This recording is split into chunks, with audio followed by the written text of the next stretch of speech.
Good morning, everyone. This is a great day for the University of Southern California. It is a great day for the United States of America and the nation of Israel. Congratulations, Arya. Congratulations. For nearly 4 decades, Arya Warshel has been a professor at USC. Now, we also know him as a Nobel laureate. And he's joined this morning by his wife, Tamar. Where is Tamar? There she is. And their daughter, Yael. And also, I'm delighted to welcome David Siegel, the Consul General of Israel in Los Angeles. Thank you, David, for joining us this morning. Distinguished Professor Warshel is more than a celebrated member of our faculty. He is a shining star in our academic community, a man whose groundbreaking ideas and innovative insights have given guidance to the scientific community worldwide. Widely recognized as one of the founders of the field of computational chemistry, Professor Warshel has designed and developed the methods and models that are used to study the complex chemical processes that govern our lives.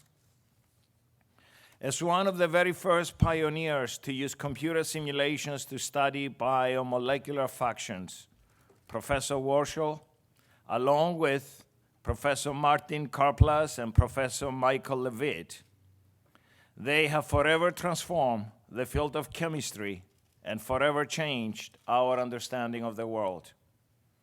Through their work, they have combined quantum and classical mechanics, describing the delicate dance between atoms and electrons that are at the heart of all chemical reactions.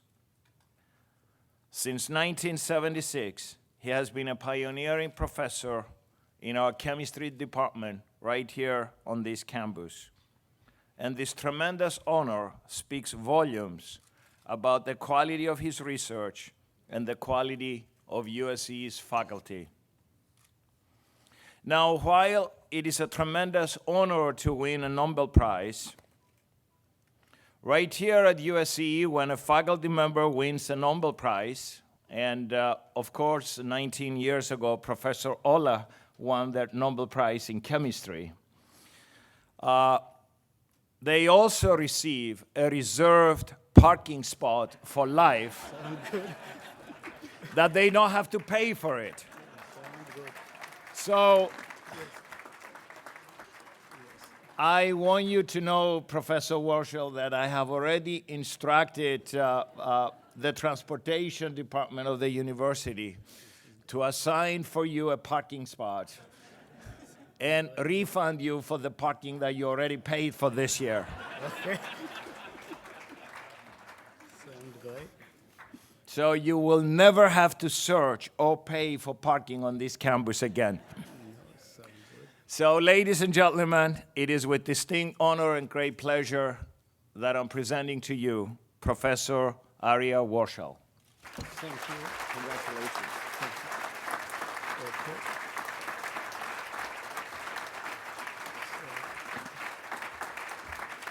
So I'm supposed to say something. Okay, so I'm very happy for receiving the prize, and I also very thankful to USC for allowing me to do the research since 1976, where I had to keep pushing to try to get the recognition for our method. So I greatly thank the university, Department of Chemistry, and of course my family. Yes.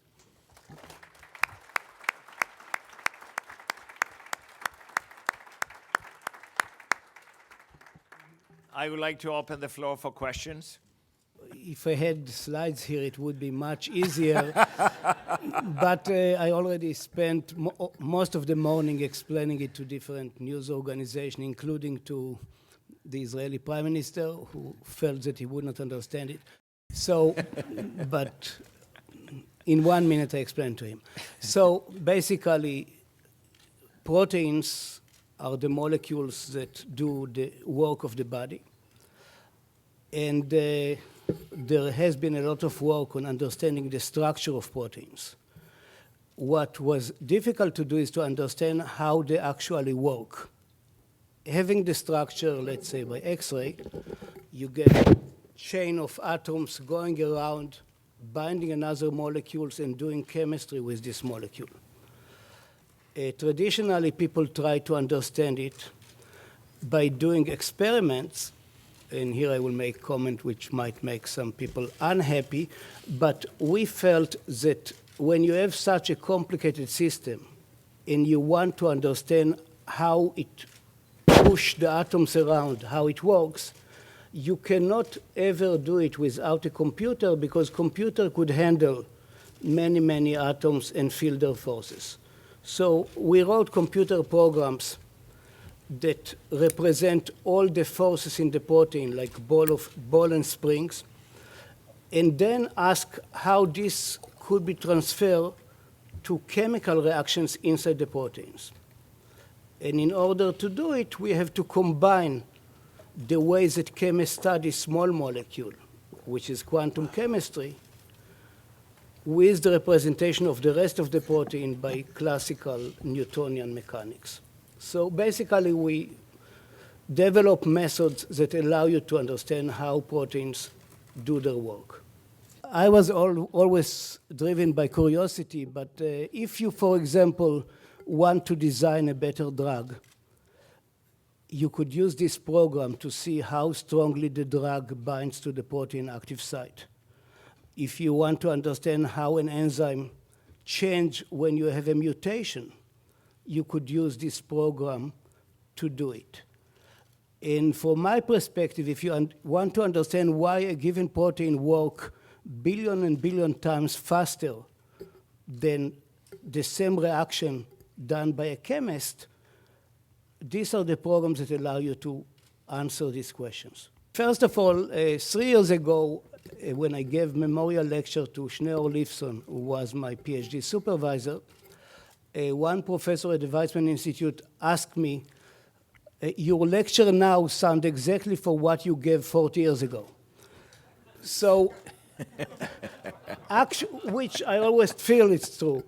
So basically, the whole art was to take the computer with small memory and to make the question simple enough that you will be able to ask on that computer.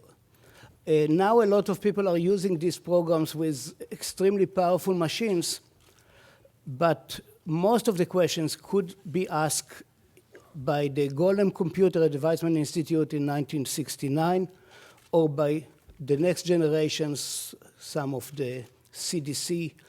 So it's more about realizing that you could ask these questions by making it simple enough and using computer instead of analytical approach, than about using the power of computer.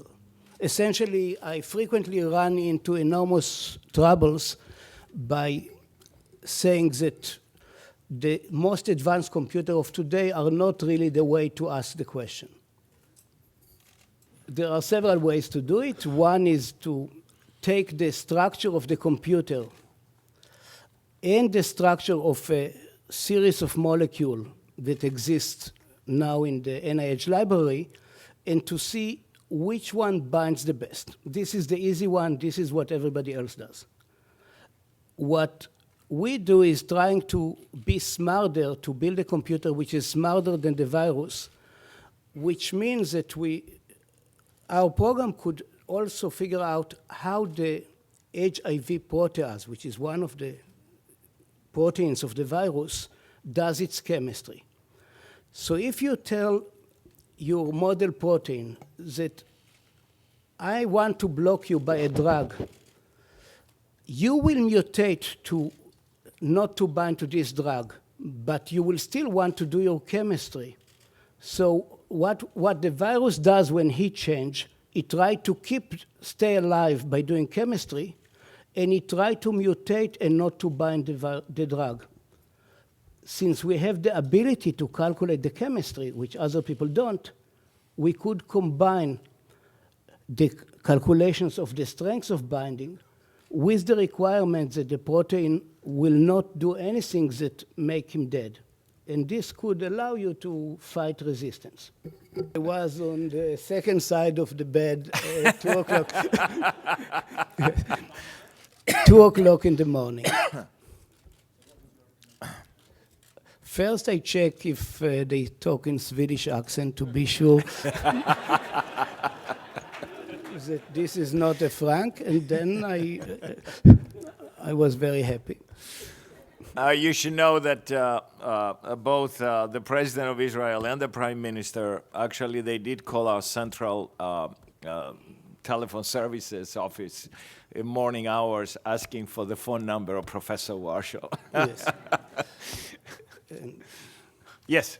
Professor, what do you plan to do with the very large prize that you now First of all, it's not large at all.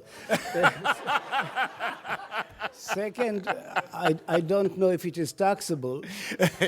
It is, Professor Warshall. So, and you could ask my wife. I don't have no clue.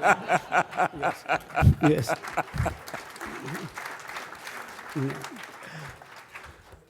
Any other questions? Yes. Yes.